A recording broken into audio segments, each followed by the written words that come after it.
Is reasonable. And I want to ask you tonight, are you living your life in light of the cross? Are you living your life based on what Christ has done for you? Are you living your life as if someone has died for you and saved you from eternal death?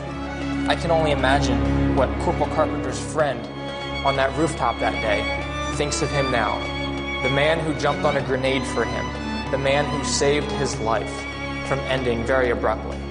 I believe that he would be ecstatic and very, very grateful and willing to do anything for Corporal Carpenter.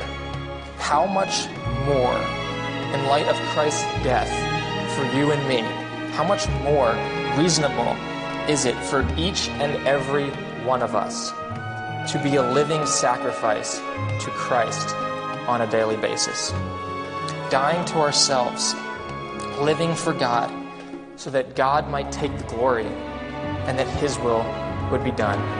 Are you following Christ tonight?